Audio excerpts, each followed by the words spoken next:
Bienvenue à ce journal, mesdames et messieurs. Bonsoir et tout de suite découvrons ensemble les sommaires.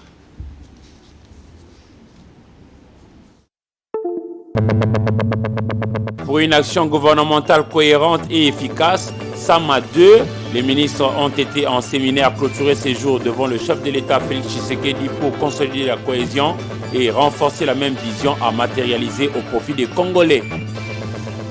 Constant Ndima Kongba, gouverneur et commandant des opérations Nord Kivu, a été remonté les morales de FRDC au centre de Mubambiro dans les Massissi pour vaincre les ennemis et envahisseurs.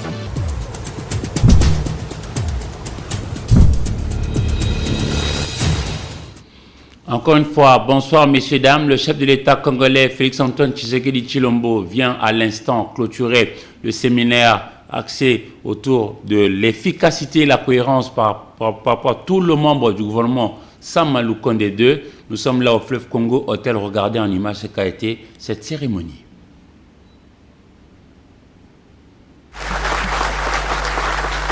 Il revient d'assumer, en ayant sans cesse à l'esprit l'intérêt général et non le contraire. C'est dans ce contexte qu'il faut inscrire la tenue de ce séminaire au thème évocateur, à savoir construire une cohésion efficace et créer une dynamique de changement par la culture de l'excellence et la gestion publique axée sur les résultats du programme gouvernemental. Il a eu pour objectif principal la consolidation de la cohésion et de la solidarité au sein du gouvernement afin d'assurer l'exécution harmonieuse du programme gouvernemental. C'est pour cette raison que j'avais demandé au Premier ministre, quelques jours avant ce séminaire, d'instruire chacun de vous, d'intérioriser le programme du gouvernement, d'effectuer une meilleure priorisation des actions à impact réel et visible au regard des attentes de la population et de travailler effectivement pour réaliser vos assignations respectives. À cet effet, des routines devraient être mises en place pour garantir une systématisation de l'activité de suivi et évaluation de la mise en œuvre du plan précité. Vous pouvez donc compter sur mon impulsion et sur l'appui de mon cabinet. J'ai la conviction qu'à travers les exposés qui ont été présentés par les différents intervenants et les échanges qui s'en sont suivis, tous les membres du gouvernement sont désormais à même d'émettre sur la même longueur d'onde, aussi bien en ce qui concerne la conduite à tenir qu'en ce qui concerne les méthodes de travail.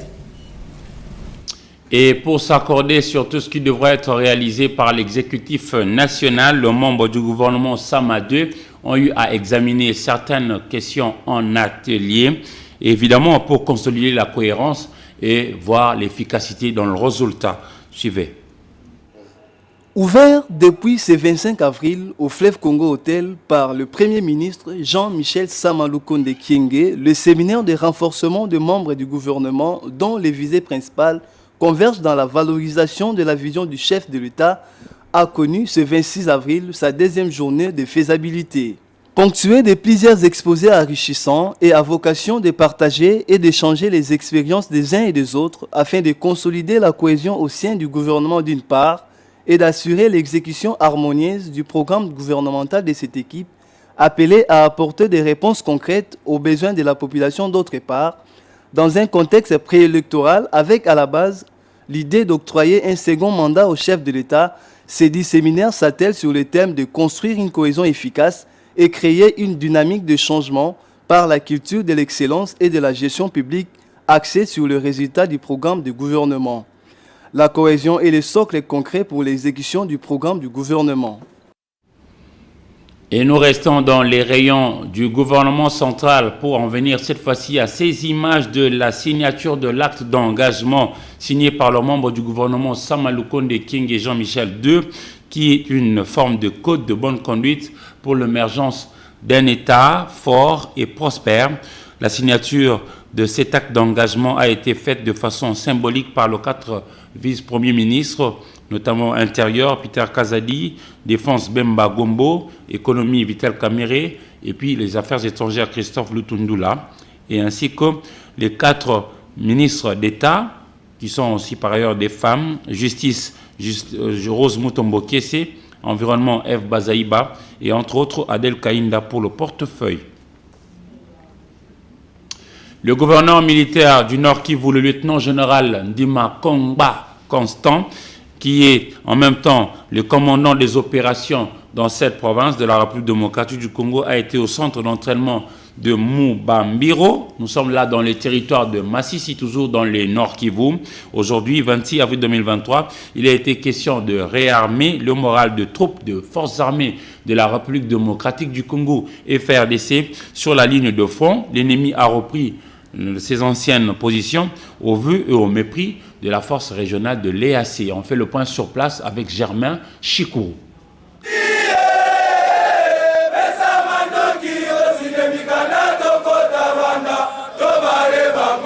Les forces armées de la République démocratique du Congo sont déterminées à faire face à toute éventualité de l'ennemi. Voilà pourquoi elles viennent d'être réarmées moralement par les commandants des opérations militaires au Nord Kivu et gouverneur en place. L'état général Constant Ndima Kongba à Mubambiro, où ces unités de l'armée sud-catonais a salué leurs efforts et engagements pour cette bonne volonté de servir les pays sous le drapeau jusqu'au sacrifice suprême, mais également la défense de l'intégrité territoriale. L'officier supérieur de l'armée n'a pas hésité une fois de rappeler leur mission régalienne, qui est celle de restaurer la paix et de favoriser les retours des déplacés dans leurs milieux respectifs.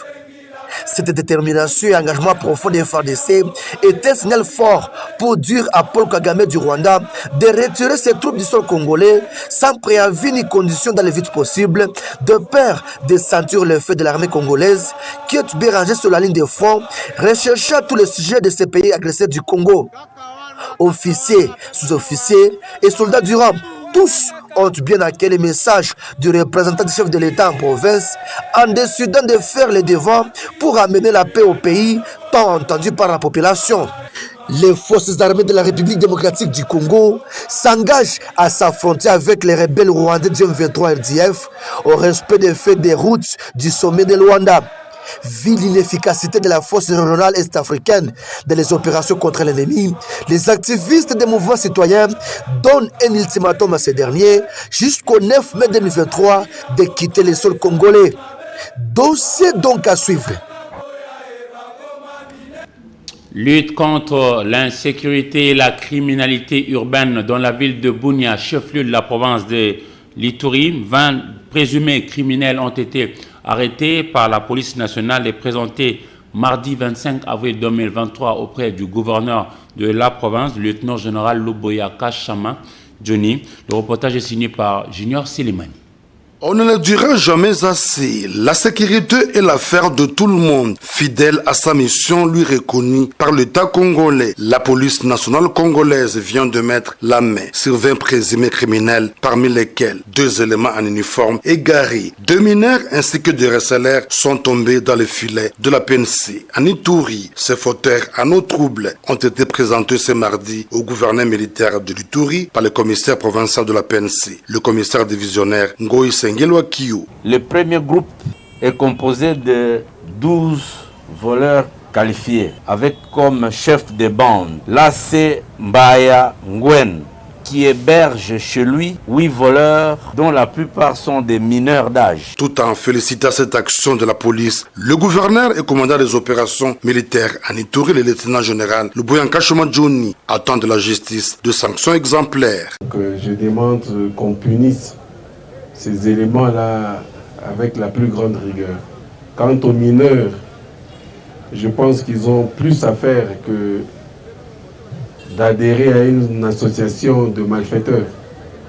Donc ils méritent aussi un encadrement. Cette action de la police est saluée par le propriétaire de biens volés et retrouvés. Il continue avec les services qu'ils sont en train de rendre à la population. Merci pour notre gouverneur Depuis l'avènement de l'état de siège en Ituri, le service de défense et de sécurité multiplie d'ardeurs pour établir la quiétude à Bunia et environ. C'est ce qui justifie la libre circulation des personnes et de leurs biens la nuit comme le jour depuis l'instauration de cette mesure exceptionnelle dans cette partie du pays. La haute cour militaire siégeant en matière répressive au degré d'appel a tenu lundi dernier son audience dans l'affaire mettant en cause l'auditeur général, ministère public et partie civile, la société UTEX Africa, contre le prévenu commissaire supérieur François Nkuna Shindani. Ces derniers est poursuivi pour faux en écriture et fausses déclarations faites devant la justice. Sylvain Kapombo Bosengele. La haute cour militaire qui juge au degré d'appel les prévenus commissaires supérieurs François Nkuna Shindani de la police scientifique a poursuivi lundi 24 avril 2023 l'instruction de la cause qui l'oppose à l'auditeur général, ministère public et partie civile, la société ITEX Africa, représentée par ses conseils. Cet officier supérieur de la police nationale congolaise est poursuivi pour deux préventions, à savoir faux en écriture et fausses déclarations faites à la justice. Cette audience a connu la présence d'un nouveau membre de la composition, en la personne de l'amiral Rubulangiza Jean-Marie, qui a remplacé le commissaire divisionnaire adjoint à l'époque, Amatou, promu par le président de la République en grade de commissaire divisionnaire. Et tel que recommande la procédure, le président de la Chambre, le général de brigade magistrat Tchaïkolo Jean Paulin, a fait un bref état de la dite procédure à l'intention de ses juges assesseurs. Il a souligné dans son résumé que l'appelant François Nkuna Shindani a déjà exposé les motifs de son appel, au nombre desquels il a évoqué les mal jugés par la cour militaire de Kinshasa-Gombe et que l'action pénale était mal orientée. Les requérants, colonel Nkuna, avait soutenu que les pièces soumises à son expertise n'étaient pas complètes. Dans un premier temps, il avait fait son expertise que sur deux signatures apposées sur un même document et que par la suite, il a été découvert une autre pièce contenant une autre signature de comparaison.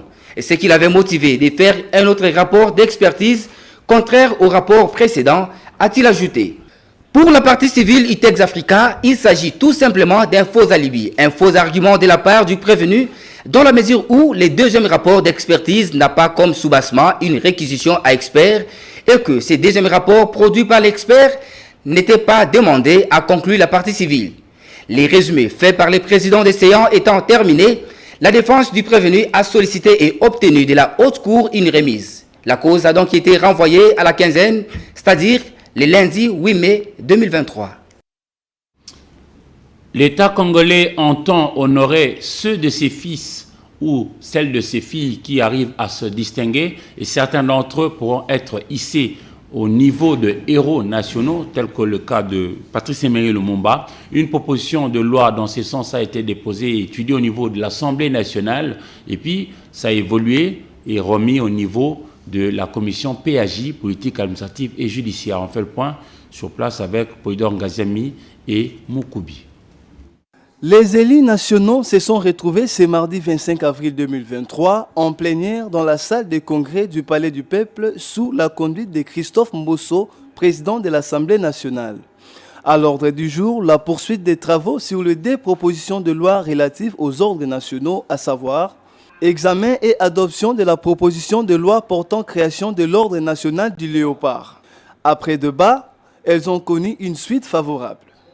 Au vu du résultat de vote, les deux propositions de loi sous examen sont déclarées recevables par l'Assemblée plénière. À l'issue de cette plénière, le vice-premier président de l'Assemblée nationale est revenu sur le contexte de la proposition soumise. Il fallait présenter ces deux propositions de loi pour exprimer la reconnaissance de la nation à ses dignes fils qui lui ont rendu des services loyaux et même extraordinaires. Ça, c'est le cas de l'ordre national, de l'ordre des héros nationaux. Ce sont des personnalités qui, au cours de leur vie, dans leurs actions, ont servi la nation d'une façon exceptionnelle.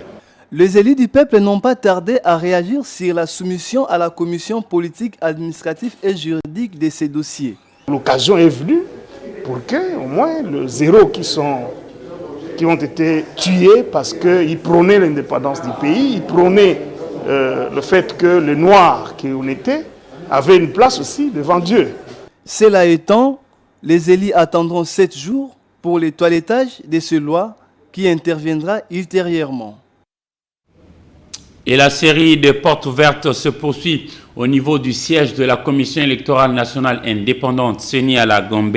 Aujourd'hui, 26 avril 2023, c'était le tour de la société civile dans son format pluriel à visiter la centrale électorale. La vaste opération d'identification et d'enrôlement des électeurs tendant à sa fin avec la fermeture de centres d'inscription, notamment dans la province du Nord Kivu, ayant été réalisé. Le membre de la société civile ont visité aujourd'hui, par exemple, le Centre national de traitement qui a expliqué à ses visiteurs comment le travail de nettoyage du nouveau fichier s'effectue avec une technologie de pointe, avec bien sûr l'expertise de Congolaises et Congolais commis à cette tâche. Et la CENI rassure de la tenue des élections prévues en décembre 2023. Le gouvernement de l'Empire du Soleil Levant, nous sommes au Japon, par le truchement de son ambassadeur en République démocratique du Congo et les programmes des Nations Unies pour le développement, PNUD, ont signé lundi 25 avril un accord de financement de près de 2 millions de dollars américains pour appuyer les élections qui se préparent ici en République démocratique du Congo. La cérémonie s'est déroulée dans la Villa 89 du PNUD, située dans la commune de La Gombe, où on retrouve Polydor Patrick Ngadiemi. Dans le cadre de l'assistance électorale des Nations Unies mise en place à travers le projet d'appui au cycle électoral, un accord de financement d'un montant de 269 millions de yens japonais, soit près de 2 millions de dollars américains, a été signé ce mardi 25 avril 2023 entre le programme des Nations Unies pour le développement et le Japon sur le projet d'assistance électorale dénommé soutenir l'organisation d'élections pacifiques et inclusives dans les zones affectées par le conflit dans l'Est de la RDC en 2023.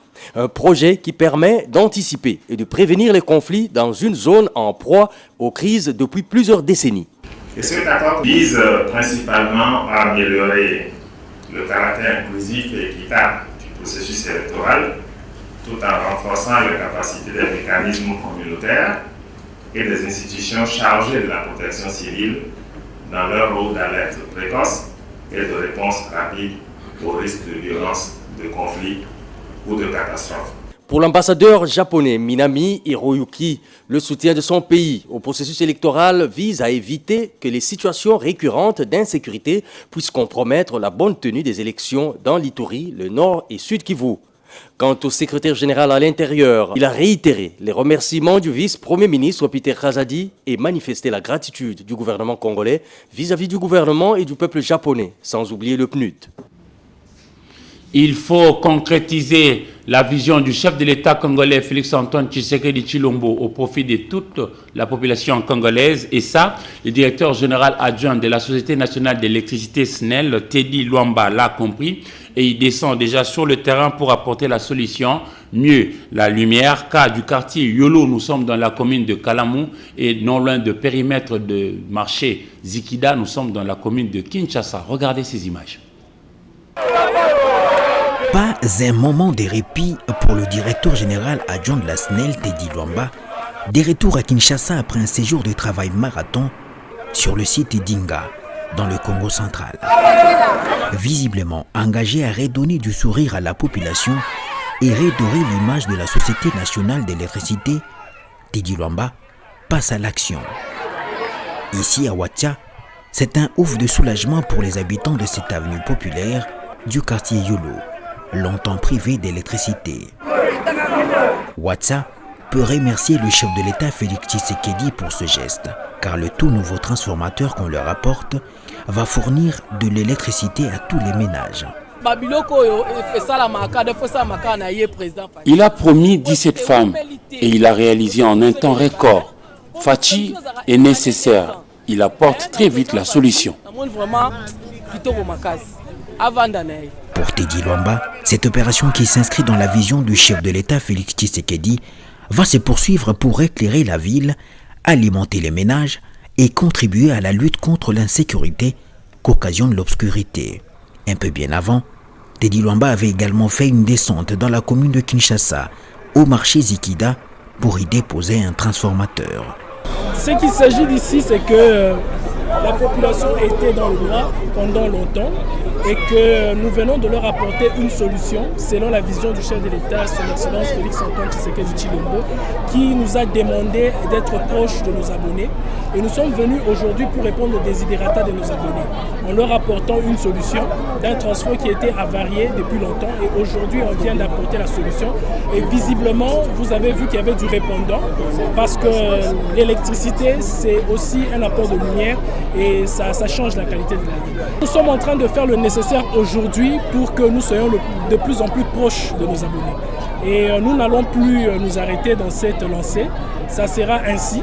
Nous allons accompagner la vision du chef de l'État en étant proches de nos abonnés et ça sera maintenant notre nouvelle démarche. Komawatia, l'avenue Dima est privée du courant électrique depuis plus de 3 mois.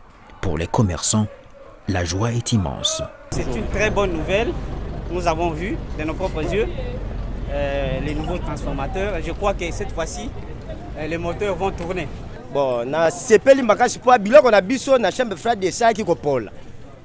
Ici, dans notre chambre froide, toute la marchandise subissait déjà la putréfaction. Quand j'ai appris votre arrivée, j'ai tout abandonné pour vite venir exprimer ma joie.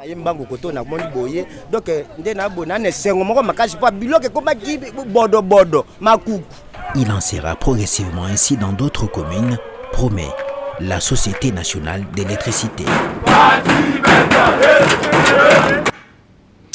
Pour protéger et sauver des vies humaines, une campagne de sensibilisation contre le coronavirus a été lancée aujourd'hui 26 avril 2023 avec une particularité, à savoir la mise à contribution de jeunes qui sont accros aux nouvelles technologies de l'information et de la communication, les influenceurs et autres utilisateurs d'Internet. Africa Mujinga. La pandémie du coronavirus n'a pas totalement disparu en République démocratique du Congo. Les cas de contamination sont encore visibles à Kinshasa.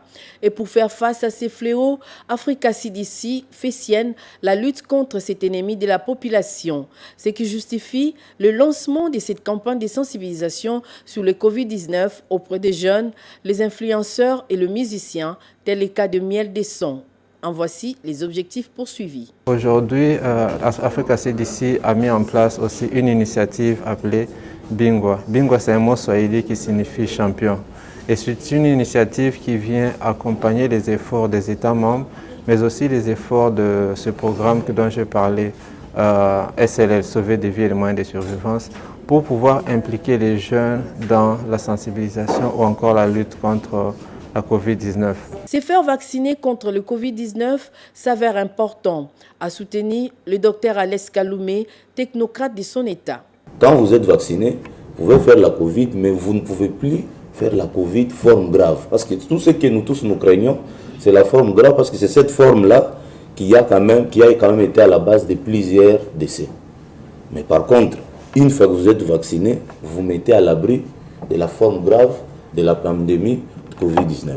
Cette activité a connu la participation des experts du ministère de la Santé publique, Hygiène et Prévention. Ces derniers ont invité le professionnel des médias et les influenceurs à plus communiquer sur cette campagne de sensibilisation en vue de sauver des vies.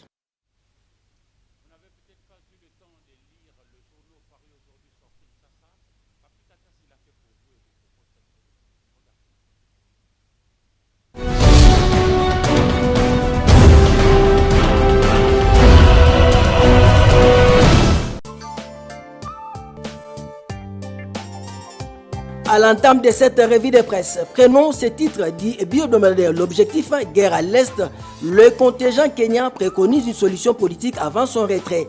En quoi notre confrère, le militaire kenyan déployé dans l'Est de la RDC, dans le cadre de la force régionale de la communauté de l'Afrique de l'Est, y resteront jusqu'à ce que la crise sécuritaire envenimée par la résurgence des rebelles du M23 sera résolue de manière pacifique.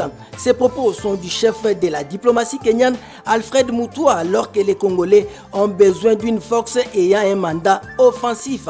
Les Kenyans insistent sur une solution politique. Par cette exclamation du quotidien d'information générale, le journal Fonction publique, Liaou suspend 2 secrétaires généraux. En quoi notre confrère, le vice-premier ministre et ministre en charge de la fonction publique, Jean-Pierre Liaou, a dans une communication faite ce mardi 25 avril 2023 annoncé la suspension de 2 secrétaires généraux pour avoir affecté de nouvelles unités en violation de la loi et des règles régissant l'accès à l'emploi public. Un autre sujet, c'est celui du tribunal panafricain au cœur de l'Afrique, Africa News, la loi violée après les 2 derniers décrets du Premier ministre Sama. En jetant un coup d'œil dans les colonnes de notre confrère, le Premier ministre Sama Lukonde a signé le 12 avril 2023 2 décrets portant sur les avantages des mandataires publics dans les entreprises de l'État. Par ces 2 actes, nous dit notre confrère, Sama Lukonde, ci-devant, membre du présidium de l'Union sacrée, a décidé de légaliser les avantages qui hier étaient illégaux. Co-signé avec la ministre d'État en charge du portefeuille, Adel Kaïnda, ces décrets violent l'article 18 de la loi organisant les entreprises du portefeuille de l'État. Terminons par cette nouvelle du quotidien d'Action et Développement La Prospérité. Entreprise de l'EDG Miguel Cachal réalise des performances et met l'ACP en ordre utile. DG Miguel Cachal est en bonne voie pour matérialiser la vision du chef de l'État, celle de créer des millionnaires congolais par la promotion de la sous-traitance en RDC. En très peu de temps après sa prise de fonction comme directeur général de l'autorité de régulation de la sous-traitance dans les secteurs privés ARCP, Miguel Cachal Katembe a marqué les esprits et se positionne à tout point de vue comme un bon gestionnaire, celui qui a bien compris la vision ayant conduit à la création en 2017 de cet établissement public, à savoir le développement d'une vraie classe moyenne en République démocratique du Congo. Ça n'est donc fini pour cette revue de presse. Au revoir et à demain.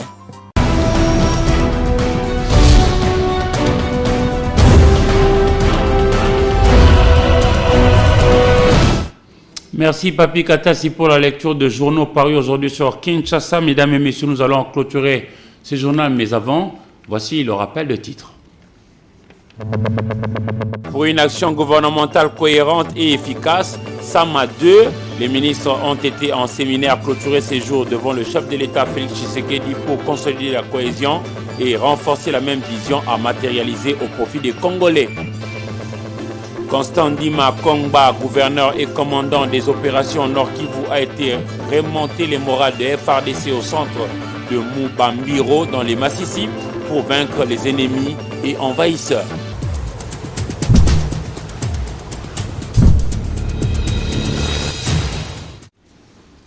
Ce journal est complètement terminé, messieurs, dames. Merci à vous de l'avoir suivi et au revoir.